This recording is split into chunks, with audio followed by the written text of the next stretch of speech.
I tell you a story about me and you, out on the water, surrounded by the blue. They scream that only I'll be saved. They toss off the line, but I just let it float away. Yeah, I let it float away. I let it float away. I let it float away. Float away, float away. I let it float away. I let it float away.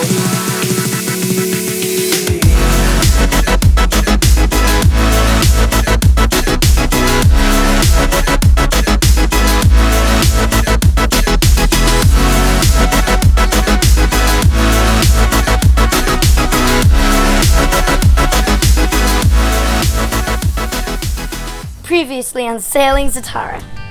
We left Virgin Gorda and crossed the Anegada Passage, and we caught, cut, marinated, and cooked some amazing mahi-mahi. We arrived in St. Martin, put the boat up on the hard, and spent some time enjoying both the Dutch and the French sides of the beautiful island of St. Martin while we waited for the boat work to get done.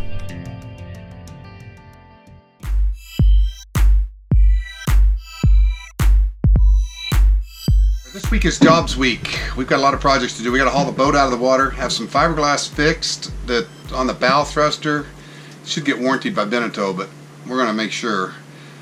I'm going to change the zincs on the sail drive, the one where you got to take the prop off. I'm going to change the oil on the sail drive since I've got it out, drain the oil out of that since it'll be up on stilts. And we're thinking about doing a bottom job since we got the boat out of the water, and it's been about a year. It'll be a week before they get it out of the water, which is next Tuesday, and it should take 5 days if we do the bottom job to get that done. The bottom job was done about a year ago. It'll probably be a year and a half before we're somewhere where we're going to be able to do another bottom job. Bottom job, bottom job, bottom job, bottom job. If you hadn't had a bottom job, you just hadn't been living long enough. All right, so it's probably best while we've paid to get it out to get it done now. And that's where we're at. So we're preparing to take the boat out of the water and put it on the hard plug. I got to take the speed sensor out because the strap goes under the bottom here, the lifting strap, and it can damage the speed sensor. Supposedly there's a valve in here that closes that reduces the amount of water that's fixing to come in the boat.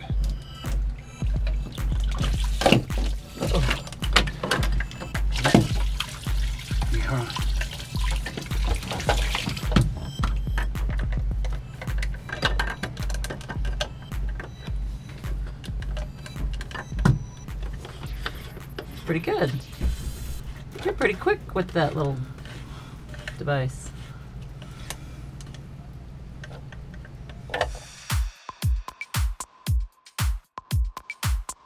In order to get to the bottom of the boat, they slowly and carefully carried her out of the water, and they put her on stilts or chocks, or as we call it, we put it on the hard.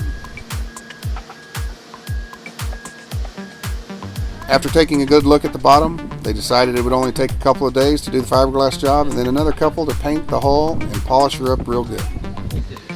So this is Thomas, our fiberglass man. Hi, Thomas. He's going to fix the bow thruster thing. Perfect. Thomas, with Custom Fit, did a great job on fixing the fiberglass. I would recommend them highly to anybody that was in the St. Martin area that needed fiberglass repairs to their boat. No, I don't know why that's caused that, but I mean 2 days of epoxy on top of that once you've ground it. In the meantime, we had the opportunity to listen to the manager of the local marina shop, Island Water World, discuss his experiences crossing the Pacific Ocean just a few years prior. He and his wife spent several years sailing their boat, Gypsy Blues, across the Pacific and back. The important thing is, who in this room is planning to go into the Pacific this year? All right, that's quite a few, that's good. Take a look at each other, meet each other later on, because maybe you want to just buddy up a bit and connect with the people who are doing it this year. And it's kind of nice to stay in radio contact as you go across these long distances. Not only did he give us some extremely helpful information, and we did meet a handful of other sailing families, but he gave the entire PowerPoint presentation to us on a jump drive. It was good to hear his stories, their experiences, and his recommendation on when and where to go and how to handle certain things and how to stay sane and alive and still married during such a tremendous journey. So this is what Beneteau installed under the bow thruster. This is the only thing keeping that together, and this is just real thin right here. If you can see the cracks here. Is that from slamming down? Yeah, you can see the cracks up there. So they're going to reinforce this tube right here with fiberglass. They're going to reinforce all this. Then they're going to blow foam up into there. It's a bottom job. And then that will affix this.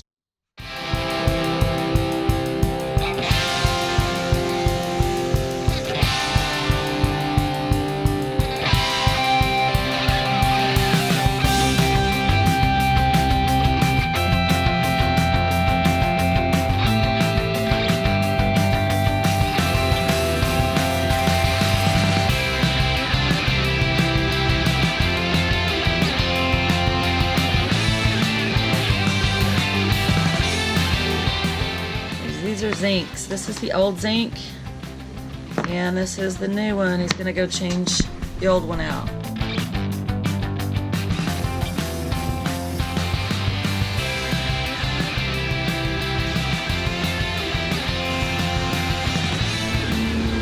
Alright, so we've got prop sanded as good as I can get it.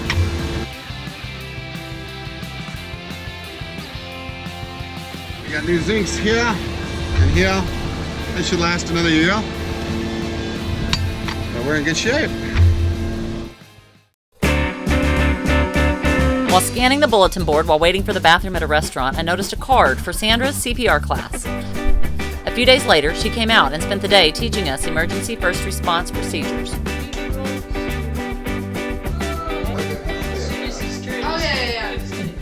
It's on the ground. Bob, buddy. What'd you do again? What'd you do, buddy? Are you breathing? Are you breathing? Well, all right, go ahead. Keith, I need you in my life. Keith, are you there? Keith. Hell no, I left. I'm out of here. Keith.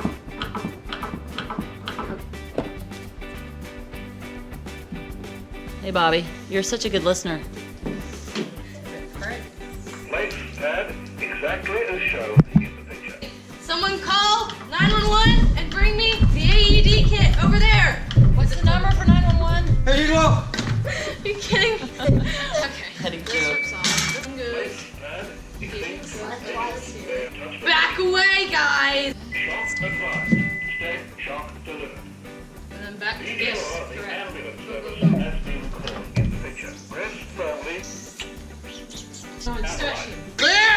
The ambulance service has There you gotta cross your fingers. Oh yeah. It is safe to touch the patient. Are you considering these, huh? CPR. Raise the flesh and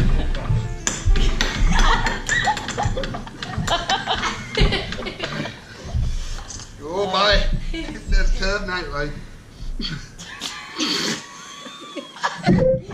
What'd you still You need to support my hand while you're squinting it. She needs to support my hand while she's shaping it. Oh, you can do that. Or you hold it yourself. How left? There! Well, she had another place though. You're not. Forehead. There you go! After a fun day of learning, we took a written test, and surprisingly, we all passed. Jack. Congratulations, my friend. Good job. You can say Bob next time. I will go into battle with you. Here you are. Ready. There we go. Oh, thank you.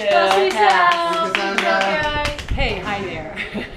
I'm Sandra. We just finished up a beautiful day with teaching emergency first response course with the crew of Zatara. We had so much fun. We did the CPR and all kinds of stuff, and we had a good laugh. But I'm glad they know what to do now because they're gonna go over to the Pacific. You know, it's good to be prepared for some medical emergencies. Right. So she is almost done.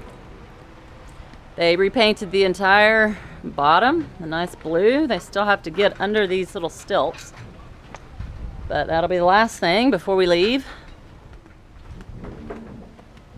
Bow thruster repairs are complete.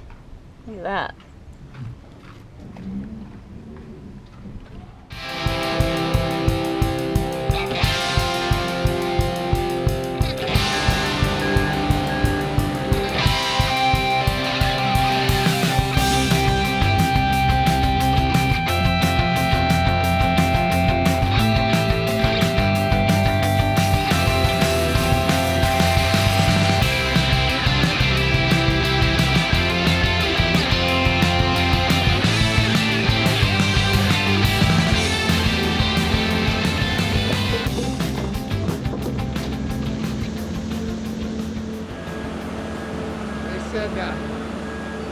Las Roques. I emailed the guy down there. He says, don't come here. It's dangerous. Really? Yeah. So we're not going to Las Roques. Oh, man. That stinks. So I guess we'll just get out and start cruising down through the islands. Yeah? Or go to Carousel. But I got to work out the insurance thing for Panama. Yeah? Well, that stinks. We decided to skip the rest of the Lesser Antilles and also bypass Las Roques. And we provisioned up and prepared to head down to the ABC Islands, starting with the diver's paradise of Bonaire. They finished up the final painting, and before putting it in the water, we all made our mark on the keel.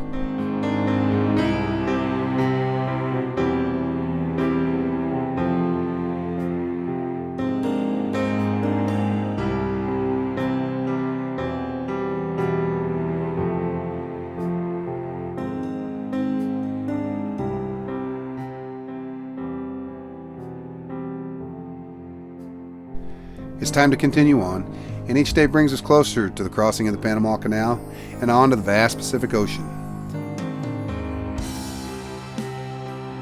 I wonder if we'll have what it takes to make that crossing and to finish the journey we have started.